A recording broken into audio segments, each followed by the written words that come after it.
साथियों, आज जिस प्रकार से भारत में बीजेपी का प्रदर्शन है, चाहे वह पूर्वांचल राज्य हो या मध्यांचल राज्य हो या फिर जो कांग्रेस का गढ़, कांग्रेसी राज्य कहा जाता था दक्षिणी भारत, वहां भी बीजेपी अच्छा प्रदर्शन कर रही है।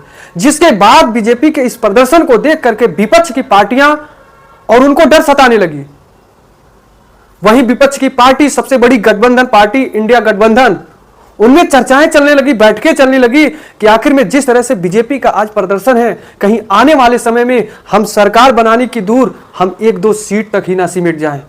इसलिए वह सरकार से टक्कर देने वाली, वर्तमान बीजेपी से टक्कर देने वाले नेता, विपक्ष के नेता जो वास्तव में बीजेपी को हराने में समर्थ रखते हैं, उनको सामने ला रही है। उसमें से उत्तर प्रदेश के सबसे प्रमुख चेहरा, सबसे बड़े नेता अखिलेश यादव, जो कि लोकसभा में आपने देख लिया कि 37 सीटों जीत करके जो संसद में पहुंचे हैं। साथियों नमस्कार, आप देख रहे हैं केएन न्यूज, मैं हूं ब्रिजेश गुप्ता। साथियों, आज जो दक्षिण भारत कहा जाता था कि वहां पर कांग्रेस का गढ़ है, केवल वहां से कांग्रेस जीत सकती है, बीजेपी का वहां पर नामो निशान नहीं है। कुछ लोग तो यह भी कहते थे दक्षिण भारत को कि यहां के लोग शिक्षित हैं, और पूर्वांचल जो बीजेपी का गढ़ माना जाता है, यहां पर कहते हैं कि यहां के लोग शिक्षा में पीछे हैं, जिसके वजह से बीजेपी यहां धर्म का लालच देकर, धर्म को आगे बढ़ावा देकर के लोगों से वोट आसानी से ले रही है। लेकिन वहीं दक्षिण भारत के लोगों को ऐसा मूर्ख नहीं बना सकती है। लेकिन आज ऐसा नहीं हुआ। अगर ऐसा अशिक्षा की बात होती तो आज दक्षिण भारत भी बीजेपी को सपोर्ट करने लगी, वहां से भी बीजेपी की सरकार बनने लगी।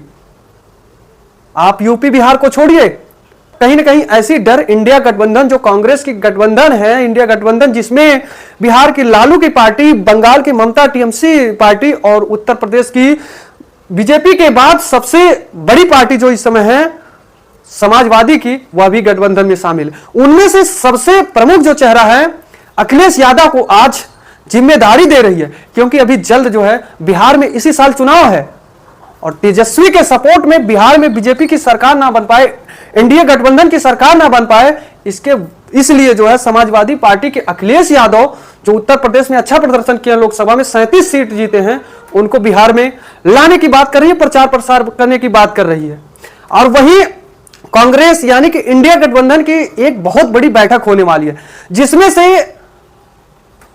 बंगाल की मुख्यमंत्री ममता बनर्जी जी होंगे, और उत्तर प्रदेश के अखिलेश की मैंने बात कर दिया, ये भी प्रमुख होंगे, और वहीं आम आदमी पार्टी के पूर्व मुख्यमंत्री अरविंद केजरीवाल जी प्रमुख होंगे। इनमें ये लोग आपस में चर्चाएं होंगी कि आखिर में वर्तमान में जो बीजेपी सरकार है, इनको किस तरह से हराया जाए, ऐसी क्या रणनीति बनाई जाए कि जिससे जो है बीजेपी के ओर पब्लिक मुंह मोड़ ले, और आने वाले 27 में जो उत्तर प्रदेश में मुख्यमंत्री का विधानसभा का चुनाव है, उसमें जो है समाजवादी की सरकार बन जाए और जो है बीजेपी हार जाए। क्योंकि कहा जाता है कि पूरे देश में उत्तर प्रदेश बिहार से होते हुए राजनीति यानी कि चुनाव गुजरती है। जैसे अगर लोकसभा के चुनाव है तो कहीं ना कहीं अगर अच्छा प्रदर्शन उत्तर प्रदेश और बिहार में है तो वह केंद्र तक उसका परिणाम दिखता है। इसीलिए चाहे जो पार्टियां हो, वह कहीं ना कहीं उत्तर प्रदेश की ओर ज्यादा रुख करती हैं। वहीं बीजेपी भी जो है 27 की रणनीति तय करने के लिए आज से ही उनमें भी बैठकें हो रही हैं। अभी जल्द ही बीजेपी की एक बैठक दिल्ली में हुई है, जिसमें उत्तर प्रदेश के मुख्यमंत्री योगी आदित्यनाथ से लेकर के कैबिनेट के जितने मंत्री हैं, उनको उस बैठक में शामिल करा गया कि आने वाले 27 में जो जिस प्रकार से उत्तर प्रदेश लोकसभा में बीजेपी का खराब प्रदर्शन था, कहीं वही 27 में न देखने को मिले, जिसके वजह से जो है बीजेपी को आज डर है और बैठकें शुरू करने लगी। और वहीं दिल्ली में देख ही रहे हैं कि बीजेपी ने सरकार बना लिया, और वहां पर जो उनकी बीजेपी की जो चुनाव से पहले घोषणाएं थी, तमाम परियोजना थी, लालच थी जनता को देने की, वह कहीं ना कहीं जीतने के बाद पूरा करने की सोच रही है बीजेपी, और प्रक्रिया भी कर दी है पूरा करने की। जिसमें से सबसे बड़ी उसकी योजना दिल्ली में थी 2500 रुपया महिलाओं को देने की। महिलाओं को 2500 कहीं ना कहीं वह मुकर जाती बीजेपी देने से, लेकिन पूर्वांचल के सबसे बड़े, जहां से पॉलिटिक्स शुरू होती है, कहा जाता है पॉलिटिक्स में भूचाल होती है, बिहार राज्य, वहां पर जो है चुनाव होने वाली है। अगर बीजेपी दिल्ली की जो लालच दी थी अगर पूरा नहीं करती तो बिहार में बीजेपी को इसका नतीजा देखने को मिल जाता। वहां के लोगों को जो बीजेपी लालच देती, वो लोग सीधे कह देते कि बीजेपी केवल झूठी वादा करती, और विपक्ष भी इसको राजनीति बहुत इस चीज को लेकर बहुत बड़ी राजनीति करती और जनता से वोट लेती। इसलिए बीजेपी को डर था और अपनी परियोजना को पूरा करना शुरू कर दिया है, जिसमें से सबसे बड़ा दूसरे नंबर पे था यमुना नदी साहब का। वह अभी सफाई शुरू हो गया है। वही यमुना नदी जहां दिल्ली में बीजेपी की सरकार नहीं थी, लेकिन केंद्र में सरकार थी बीजेपी की, और उस दिल्ली में 70% अगर किसी के पास जो है अधिकार है तो केंद्र के पास रहती है। केवल 30-35% राज्य सरकार के अधीन रहती है दिल्ली की जो व्यवस्था है। वही दिल्ली में यमुना साफ करने के लिए बजट तक नहीं थी, पैसे तक नहीं थी, लेकिन सरकार बनते ही बीजेपी की बजट कहां से आ गई, कितनी जल्दी उस यमुना को साफ करने के लिए बजट बनाई गई। और जो है शपथ यानी कि बीजेपी के मुख्यमंत्री का घोषणा होने से पहले ही यमुना साफ करना शुरू हो गया था। बताइए किस तरह से।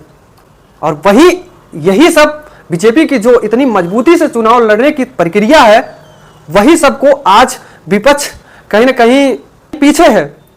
और उसी चीज को अब विपक्ष भी समझ रहा है कि कहीं ना कहीं ऐसा करने से तब हमारा भी प्रदर्शन अच्छा होगा, इसलिए बैठकें शुरू कर दिया और जो प्रमुख चेहरा है उनको सामने ला रहा है, ताकि हम लोग जो है अपनी पार्टी बचाए रहें। जिस तरह आज इंडिया गठबंधन का सबसे अच्छा चेहरा अखिलेश यादव हो गए हैं।